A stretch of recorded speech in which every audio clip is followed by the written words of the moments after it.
The Columbia Network takes pleasure in bringing you Suspense.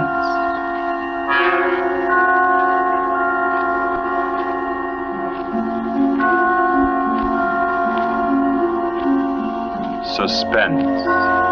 Stories from the world's great literature of pure excitement.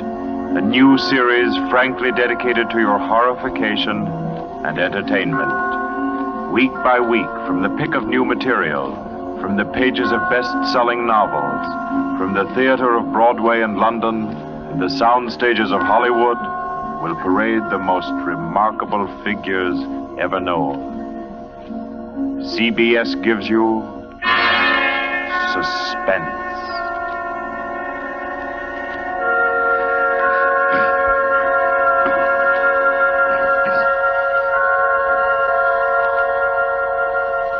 Tonight's presentation is one of the finest of the contemporary stories of mystery and terror. John Dickson Carr's famous novel, The Burning Court.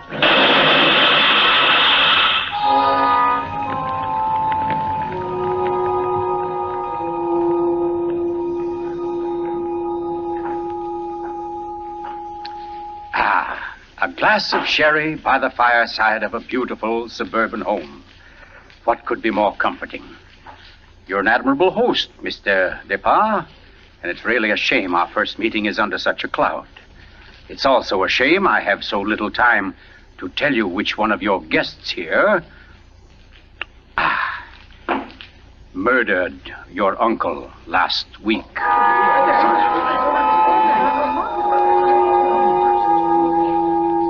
Now, let's see now. I believe we're all here. Your wife, your friend, Mr. Stevens, Captain Brennan. Yes, and incidentally, yourself.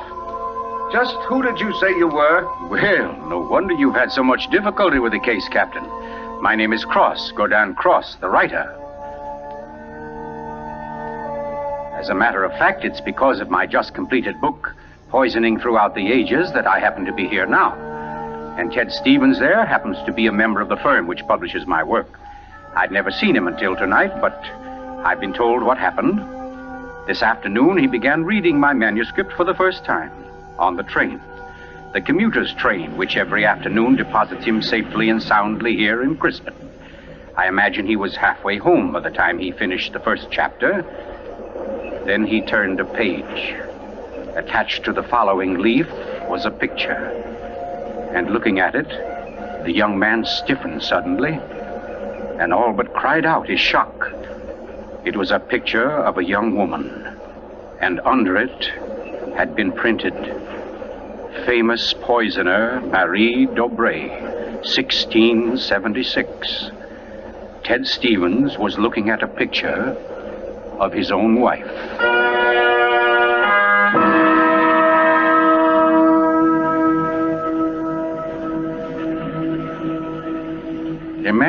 Imagine his 25-year-old wife in 17th century costume. The face, the features, even a wistfulness of expression were identical. Even the name, Dobré, was his wife's maiden name. But no, that was ridiculous.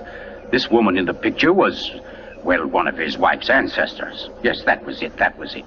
Simply an amazing family resemblance. Marie would be waiting for him at the station, and he'd have to tell her about it. He wondered why, however, she'd never told him about. Oh, well, but you don't discuss such an ancestor, do you? Ted Stevens glanced down at the chapter to which the picture had been attached. It was entitled, The Affair of the Non-Dead Woman.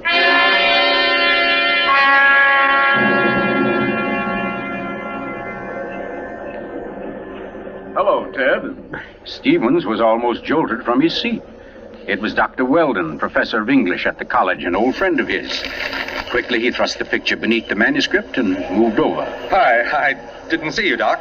Oh, here, have a seat. Oh, I thought maybe you were giving me the, what do they call it? The brush off? Oh, no, say, as a matter of fact, Doc, you're the one man I do want to see. Yeah? Very flattering. Remember those discussions we used to have about murders? Better than bridge anytime. Well, I got the idea that you'd made sort of a hobby out of the old cases, the historical ones. Well, I've studied quite a number of them, yes. Ever hear of a woman named Marie Dobray. Marie Debray? Marie Debray. Oh, yes. That was her maiden name, of course. One of the finest specialists in arsenic poisoning you could ever hope to find. Oh, we're almost at our station, Ted. Let's get to the door. Yes, a real charmer Marie was. Must have disposed of 100 husbands, lovers, suitors, and just plain friends before she was caught. What happened to her, Doc? She was beheaded and burned. Crispin!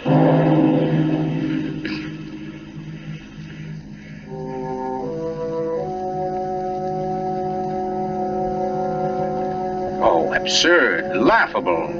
Ted Stevens kept saying this to himself, and yet what he knew was a foolish dread followed him straight through the small suburban station and clung to him as he reached the street. And there in the roadster was Marie, leaning toward him a little to hold the door open and smiling at him. Oh, Ted, what on earth are you staring at? That street light shining on your hair. I like that. Oh, you're tight. Come on, get in the car.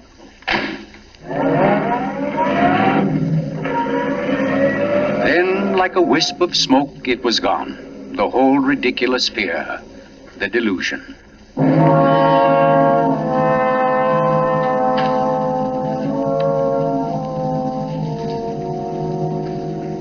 When at home, Marie brought the cocktails into the living room. The logs were burning brightly in the fireplace, throwing a soft, dancing glow upon a room that was darkening with dusk. To you, Marie. And to you, dear. As Stevens placed his glass down, he noticed the manuscript of my book. It was there on the table, right where he'd placed it when he first came in. Deliberately, he turned from it, and then turned back. The manuscript had been moved. Only an inch or so, but it had been moved. Keeping his back to his wife, he thumbed through that early chapter and discovered, just as he knew he would, that the photograph was gone. For a long moment, he thought of what to do. Then slowly, he turned around. This book by Cross I brought home. Yes? There was a story of a poisoner in it. Rather funny. Her name happens to be the same as yours. Oh, your maiden name, that is. Oh, that is odd, isn't it? Darling, was she a relative of yours? Why, Ted, you're serious. In a way, yes. Oh, I don't mean it's really important. It's just that, well, when you run across a person who's a dead ringer for your own wife and who lived 300 years ago and was a top-flight poisoner, well, you like to hear about it, that's all. What on earth are you talking about? Darling, be honest with me. Didn't you look at this manuscript when I was out of the room? No. You didn't take out a picture of a poisoner named Marie Dobray? I most certainly did not. Oh, Ted, what is this all about? What are you getting at? Oh, just this. Somebody took that picture out of that manuscript since I'd been home. Now, who's that? Well, I'll take a look. Afraid I don't feel like... Why, it's Mark Depard. Mark? Ted, wait a second. Yes? Ted, whatever it is he wants, promise you won't do it. Promise I won't do I it? mean, promise you won't get yourself involved. Please, Ted, don't go out tonight. Say, what in the world is... Well, anyway, we can't let him stay outside. Mark, how are you? Come on in. Thanks, Ted. Just thinking about giving you a call later. Oh, let me have your hat. Oh, thanks.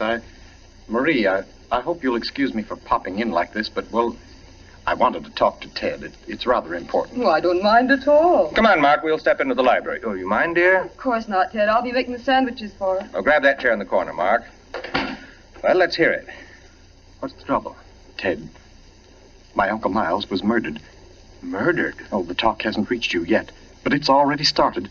Nothing definite, of course, just that there was something wrong about Uncle Miles' death. But I don't... Mark, are you sure of this? You know he was murdered? I don't know. Of course I don't. I just don't see how it could be any other way. Uncle Miles, you know, had been sick for quite a while, but last Saturday he seemed so much better that Miss Corbett, that was his nurse, decided to take the day off. And, oh, well, you know all this. You and Marie were over that afternoon. Anyway, Lucy and I went to the club that night, to that masquerade party, and... we left the old boy completely alone.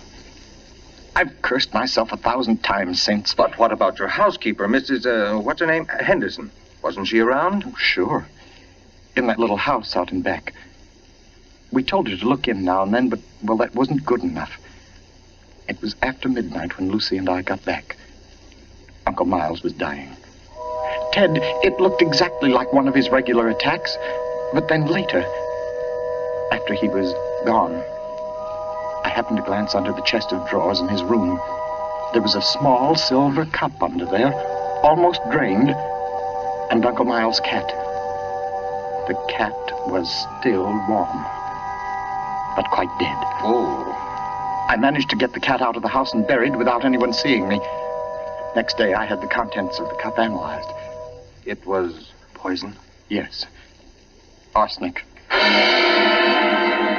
Well, what do you want me to do? Help me open the crypt. What? I want to have a private autopsy performed. Help me get Uncle Miles' body out of that vault. Oh, I know it's a tough job. The thing is sealed solid, but we can do it. You mean without the police knowing about it? Without anybody knowing about it. Mrs. Henderson's visiting her sister, and I managed to send Lucy over to the club. You must be crazy.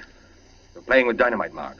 This is something you've got to tell the police now. I can't take that chance. But they'll have to know sometime. You're only I've delaying... got to know first, I tell you. You don't understand, Ted. There was somebody in Uncle Miles' room that night, handing him something in a silver cup. Mrs. Henderson was on the porch by the window. She saw her. She saw her? Ted, she thinks it was my wife. Oh, Lucy. It doesn't mean anything to Mrs. Henderson yet, because she doesn't suspect anything, but, well, Ted, you've got to see why I've got to be sure, why I've got to know how Uncle Miles died.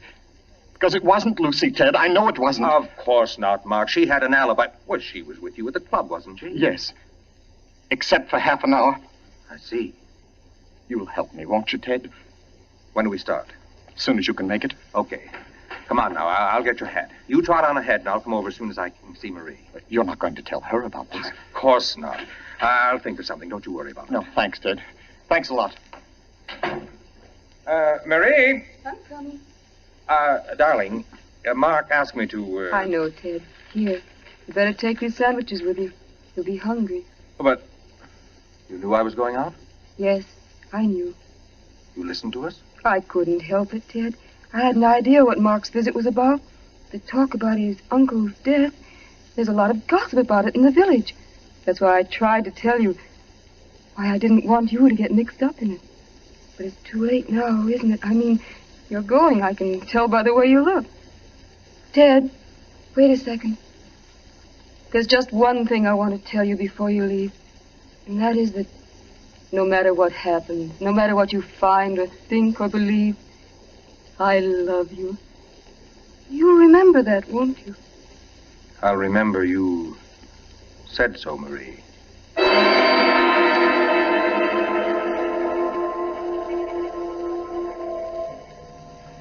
By the light of a dim kerosene lantern, Mark and Ched Stevens pounded their way through the thick shelf of rock that covered the Depar's ancestral tomb, pried open the great slab of stone which lay across the subterranean door, and then at last descended to the dank, ink-black chamber.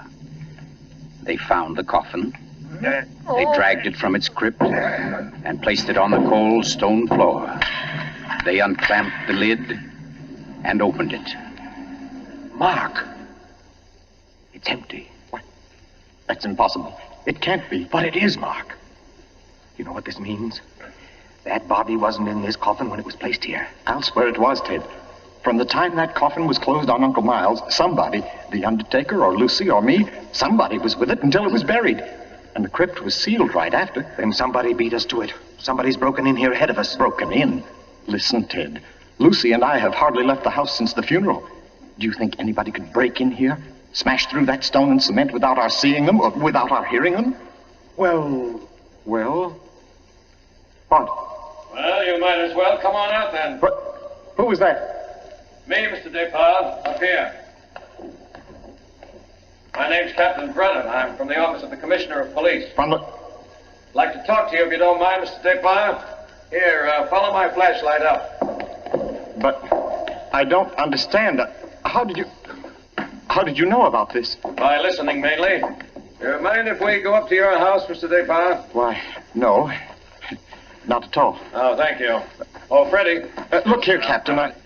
Freddie, this is Mr. Depard, Lieutenant Gray. Glad to know you, Mr. Depard. And Mr. Ted Stevens, isn't it? Well, how did you know my name? Very simple. I got the names of everybody who was here at the Depards the day the old man died. You and your wife were included. Oh, here we are. But I don't... Captain, who gave you those names? Why, your housekeeper, of course. Mrs. Henderson? You didn't think Mrs. Henderson saw the dead cat, did you, Mr. Depard? But she did. She also saw you bury it. And we've been interested in the case ever since. Well, nice place you have here, Mr. Depard. Now, let's see. According to Mrs. Henderson, your wife was wearing some kind of a masquerade costume that night. What kind of a thing was it? Well, it was a... Oh, there, you can see it. It was copied from the dress in that old painting over there. Oh, yes. Funny, where's the woman's face? It's always been that way, long as I can remember. Somebody must have thrown acid on it or something. Can't blame them much. She was a poisoner. A poisoner? Yes. The story goes that one of my ancestors was responsible for her execution. Marie Dobray, her name was. Oh, yes, I've read about her.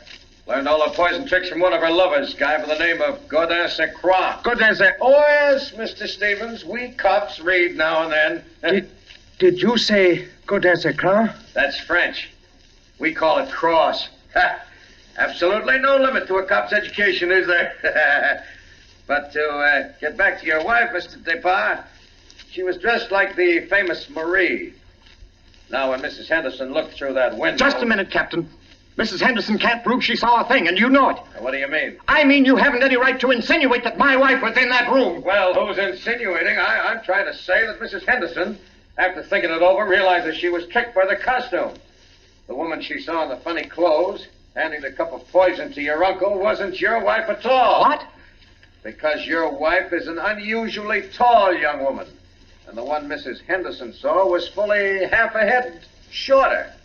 More on the order, let's say, of Mr. Stevens' wife. My wife? Captain, this is absolutely ridiculous. Well, I don't know. Why, what's the matter, Mr. Stevens? You're trembling like a leaf. Tell me now, just for fun, where was Mrs. Stevens that night? She was home with me. The whole evening? Certainly. She retired early? Yes, we both did. You, I suppose, were sound asleep by midnight. Yes, I was. Then how do you know where your wife was? Well, Look here, Stevens. She had to have a costume that would match Mrs. Despard's. How did she manage that? Where did she get it? Well, she never had one. She never had a dress like that. And what about her motive? Why did she poison him? I don't know. Not for money, certainly. Then what was it? Hate? Did she hate Miles Despard? Yes, she did. No. Oh, I don't know. I don't know, I tell you. Brown? Yes, Freddie. I phoned and got hold of Mrs. Despard, the nurse, all right. That Mrs. Stevens, I couldn't reach her. Her phone won't answer.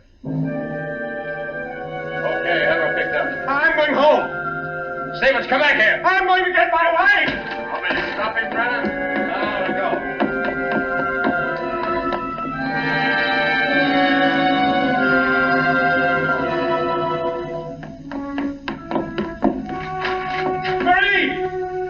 Marie, where are you?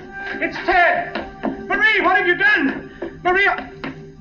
Oh, good evening. Who are you?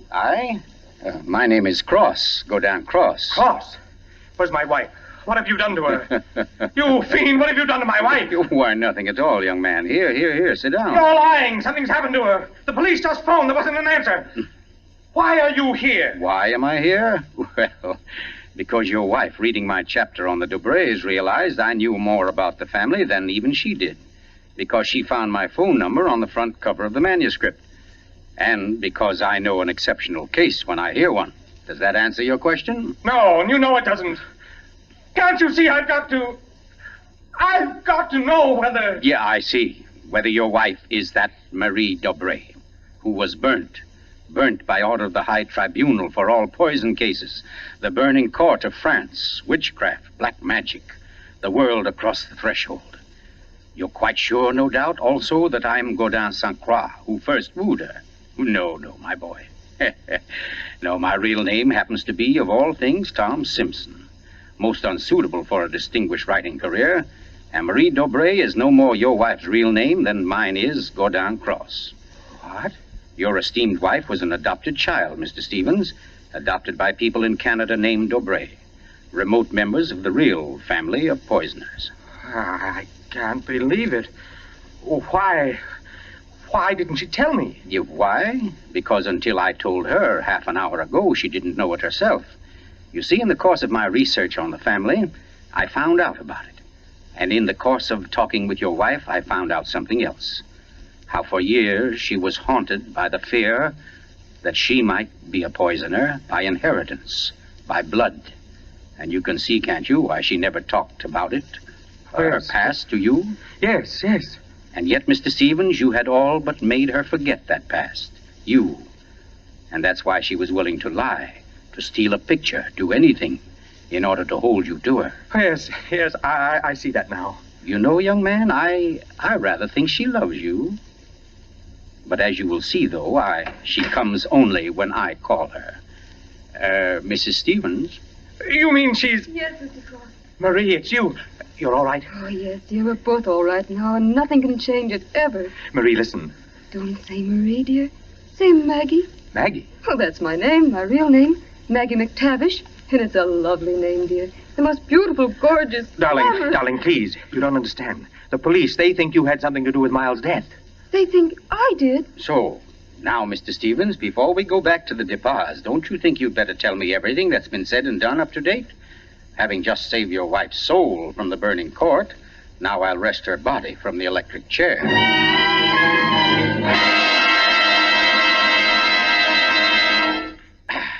Yes, Mr. Depas, truly excellent sherry.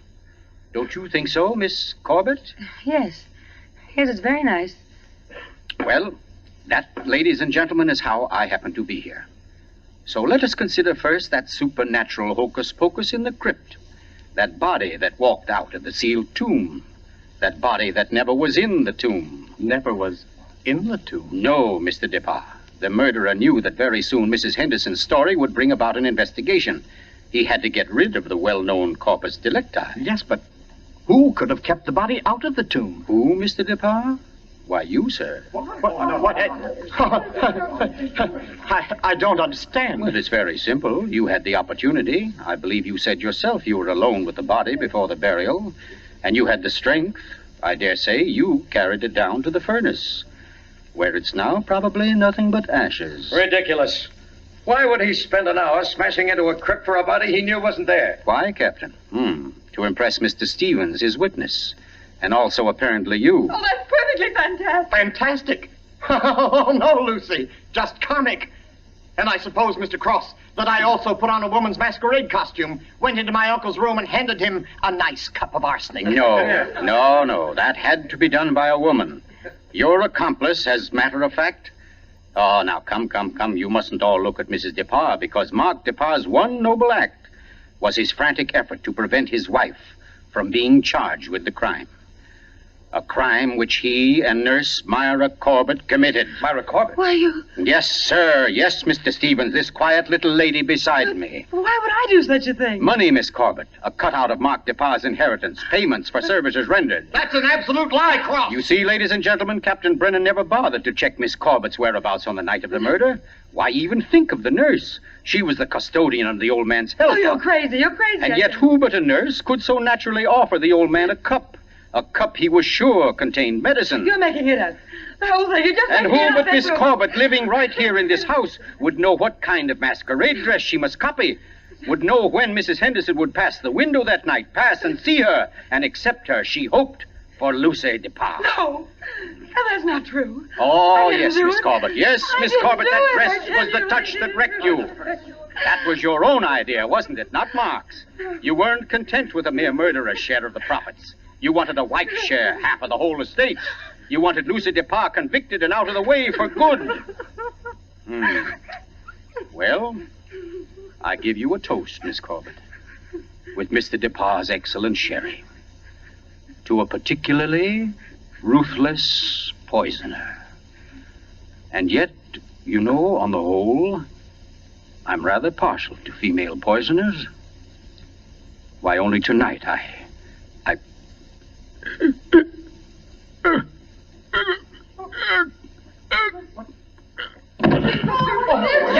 Here, let me get to him. Mr. Cook! What's the matter, Brennan? This man's dead. Dead? And from cyanide, if I know anything. Cyanide from that glass of sherry. Cyanide that a nurse could get quite easily. That glass was right beside you, Miss Corbett, and nobody else was near it. Too bad he didn't drink it as soon as you hoped. A second ago, we had nobody to use against you. But we have now, Miss Corbett. We have now. And I arrest you for the murder of Gordon Cross.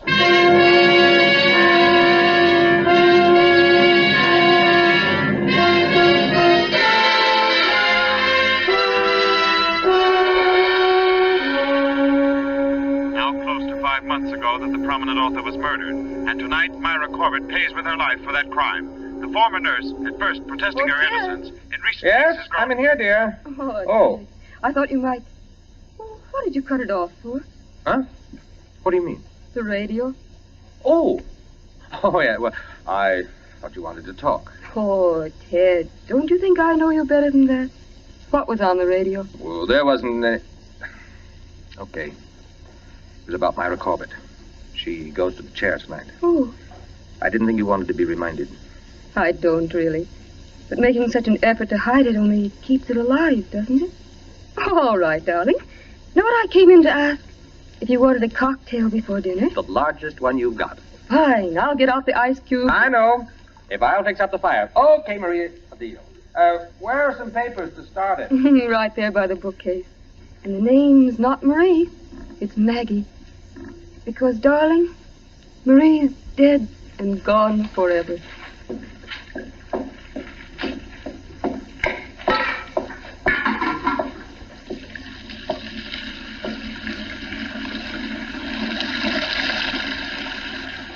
Oh, no, Marie. We're never dead. Neither of us. It was your hand that touched that glass. I know that now. And I could return the favor. But instead, I shall ask that you dispatch your husband. This one, like all the others. Now, just a little bit of poison in the drink, Marie. Any kind of a drink. What kind, Ted? What kind of a cocktail shall we have? Oh, any kind, darling. Any kind at all.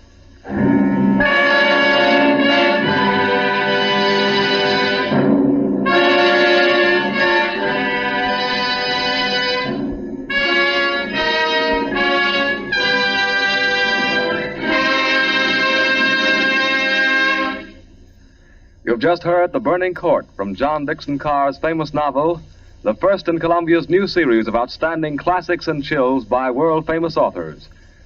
Tonight's play, ladies and gentlemen, has one rather special significance we think you'd like to know about. As you perhaps have heard, every fine comedian is said to cherish a secret desire to do an abrupt about-face. He pines for the part of a blackguard. Well, tonight you witness the fulfillment of one such desire. The role of that literary and quite infamous diehard, Gordon Cross, was portrayed by none other than Hollywood's expert provoker of laughs, Charlie Ruggles, here in New York for the world premiere of his latest screen success, Friendly Enemies. The role of Marie, well, that was enacted by a young lady who long ago won national acclaim as one of Broadway's most accomplished dramatic actresses, Miss Julie Hayden.